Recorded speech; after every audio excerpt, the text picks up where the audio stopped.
Hello दोस्तों, कैसे हैं आप लोग। हमारे channel VK studies and studio में आप लोगों का स्वागत है। हम आपको आज एक प्रेरणादायक कहानी सुनाने जा रहे हैं जिससे आपको बहुत कुछ सीखने को मिलेगा। कृपया वीडियो को पूरा देखिएगा और बताइएगा किचन स्टोरी में आपको क्या सीखने को मिला। एक आलसी लड़के की कहानी है। एक बहुत ही भोला भाला सा आलसी लड़का था। वह कोई काम नहीं करना चाहता था, बस खाना खाता, घूमता और सोते रहता था। एक दिन उसे किसी ने बताया कि एक आश्रम है जहाँ पर कुछ नहीं करना पड़ता और हर दिन 2 समय का खाना और नाश्ता मिलता है। तुम वहाँ जाकर के रहो। उस आलसी लड़के ने सोचा कि ये तो बहुत बढ़िया है और वह उस आश्रम में जाकर रहने को सोचा। और फिर वह भोला भाला आलसी लड़का अपना सारा सांसारिक जीवन छोड़कर उस आश्रम में जाकर रहने लगा। आश्रम में गुरुजी रहते थे। वह कुछ समय सबको प्रवचन देते थे। वह आलसी लड़का सुनता था, बाकी समय आराम करता था और फिर भर पेट खाना खाकर सो जाता था। ऐसे ही उस लड़के का दिन गुजरता गया। एक दिन उस आश्रम में कुछ भी नहीं बना। नाश्ते के समय नाश्ता नहीं मिला। उसने सोचा नाश्ता नहीं मिला, भोजन तो मिलेगा ही। अब भोजन के समय भी उसे भोजन नहीं मिला। लड़का दौड़ करके गुरुजी के पास गया और उसने पूछा कि आज भोजन क्यों नहीं बना है। गुरुजी ने कहा कि बेटा, आज एकादशी है और जितने भी आश्रम के सदस्य हैं उनका उपवास है और तुम्हारा भी आज उपवास है। आज भोजन नहीं बनेगा। वह लड़का आलसी था और उसे भूख भी बहुत लगता था। उसने गुरुजी से बोला कि मैं उपवास नहीं रहूँगा, मुझे भूख लगी है, मैं खाना खाऊंगा। गुरुजी ने बोला ठीक है, जाओ भंडारे में से सामान लेके आओ और आश्रम में नहीं, बाहर ले जाकर के बना लो। लेकिन याद रखना, भोजन बनाने के बाद सबसे पहला भोग भगवान को लगाना, फिर तुम प्रसाद पाना। वह लड़का बोला ठीक है। फिर अनाज लेकर नदी की ओर पहुंचा। भोजन पकाने लगा, तैयार हुआ। उसके बाद कहने लगा कि भगवान श्री राम आइए, पधारिए, भोग लगाइए। अब जब उसे लगा कि भगवान तो आ ही नहीं रहे हैं, तो फिर कहने लगा कि मुझे मालूम है आपको तो अच्छा खाने की आदत है, मैं बना नहीं पाया और मुझे अच्छा भोजन बनाना भी नहीं आता, लेकिन जो भी रूखा सूखा बना है आकर खा लीजिए। भगवान श्री राम उसकी सरलता पर बहुत ही प्रसन्न हुए और उस लड़के को दर्शन दे दिए। उसने देखा कि भगवान श्री राम आए हुए हैं और उनके साथ में माता सीता भी आई हुई है, लेकिन लड़के ने सिर्फ 2 लोगों के लिए भोजन बनाया था, एक अपने लिए और दूसरा भगवान के लिए। और अब क्योंकि भगवान के साथ माता सीता भी आई हुई थी, तो उसने उस भोजन को माता सीता और भगवान के सामने ग्रहण करने के लिए रख दिया। भगवान श्री राम और माता सीता ने भोजन किया और उसके बाद जब वह जाने लगे तो यह भोला सा आलसी लड़का बोला कि प्रभु आप आए, दर्शन दिए, बहुत अच्छा लगा। मुझे खाने को कुछ नहीं मिला, लेकिन कोई बात नहीं। लेकिन आपसे एक विनती है कि अगली बार जब आएंगे तो कितने लोग आएंगे ये बता दीजिएगा, ताकि मैं उतने लोगों के लिए भोजन बनाकर रखा रहूं।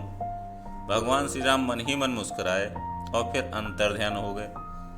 लड़का आश्रम गया, दिन बीतता गया और फिर एकादशी का दिन आया और इस बार उसने 3-4 लोगों के लिए अनाज लेकर के खाना बनाने के लिए नदी के किनारे पहुंचा।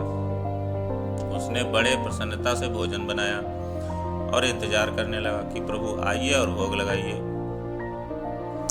इस बार लड़का देखता है कि भगवान श्री राम पूरा राम दरबार लेकर के आए हैं। जैसे माता सीता, लक्ष्मण, भरत, हनुमान जी और सभी लोग आए। लड़के ने 3-4 लोगों का भोजन बनाया था और इस बार भी भोजन कम पड़ गया। लड़के ने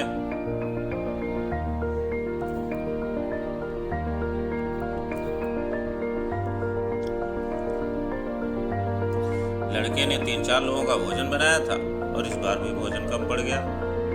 लड़के ने निराश होकर भोजन को प्रभु के आगे रख दिया। उन्होंने भोजन किया और फिर चले गए। इस बार भी लड़का फिर से भूखा रह गया। अब लड़का फिर आश्रम गया। दिन बीतता गया। फिर एकादशी का दिन आया और इस बार गुरुजी से कहने लगा, गुरुजी मुझे इस बार थोड़ा ज़्यादा अनाज दीजिए। गुरुजी सोचने लगे कि यह इतना सारा अनाज करता क्या है, कहीं से बेचता तो नहीं है। फिर उन्होंने कहा, ठीक है, भूख से परेशान रहता है। लड़के ने कहा कि नहीं गुरुजी, मैं भूख से परेशान नहीं रहता।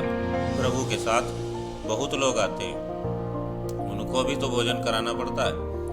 गुरुजी को लगा कि लड़का पागल हो गया, लेकिन गुरुजी ने सोचा कि चलो एक बार चलकर देखते हैं कि लड़का इस अनाज का करता क्या है।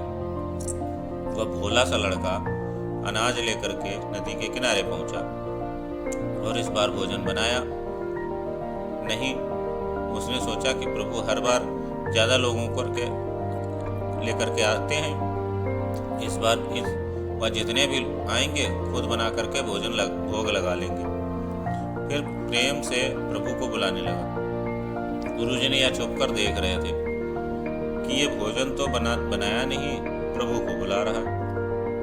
लेकिन लड़के ने देखा कि इस बार प्रभु के साथ बहुत से लोग आए हुए हैं, तो उसने प्रभु को सामने हाथ जोड़ करके कहा, प्रभु माफ़ करना, आप बहुत सारे लोग आते हो, मुझे संख्या पता नहीं होती है, इसलिए मेरी हिम्मत भी नहीं होती कि इतने सारे लोगों के लिए भोजन बनाऊं।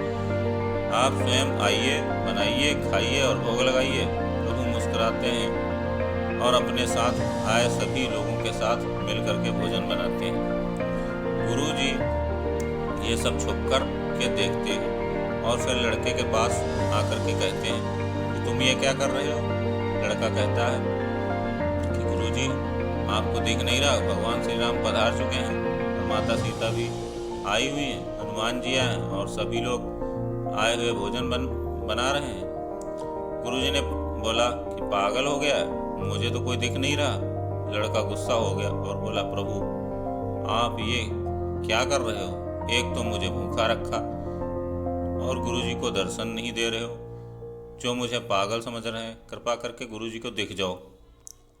भगवान बोले, नहीं मैं इन्हें नहीं दिख सकता।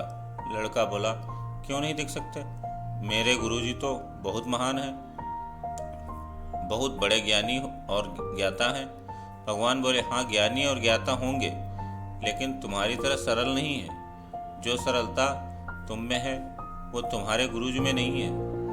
लड़के ने ये बात गुरुजी से कह दी। भगवान श्री राम कह रहे हैं कि आप में सरलता नहीं है, आप मेरी तरह सरल नहीं है, इसलिए आपको नहीं दिख सकते। गुरुजी की आंखें नम हो गई और रोने लगे और बोले कि बिल्कुल सही कहा, मेरे अंदर तुम्हारे जितना सरलता नहीं है। और फिर माफ़ी मांगने लगे कि भगवान ने गुरुजी को दर्शन दिए। ये कहानी हमें सिखाती है कि जीवन में सरलता सबसे आवश्यक है। जितने सरल बने रहेंगे उतना जीवन में आगे बढ़ते चले जाएंगे। जब आप सरल होते हैं तो आप खुद भी मुस्कुराते हैं और दूसरों को भी मुस्कुराने की वजह देते हैं। दोस्तों, आपको एक छोटी सी कहानी कैसी लगी और इसमें क्या सीख मिली, जिससे आप कमेंट बॉक्स में आप इसे बताइएगा। अगर आपको चैनल सब्सक्राइब नहीं किया है तो सब्सक्राइब कर लीजिएगा और वीडियो को लाइक कर दीजिएगा और बेल आइकन ऑन कर लीजिएगा, जिससे आपको आगे भी ऐसी मोटिवेशनल वीडियो उपलब्ध होती रहे। धन्यवाद।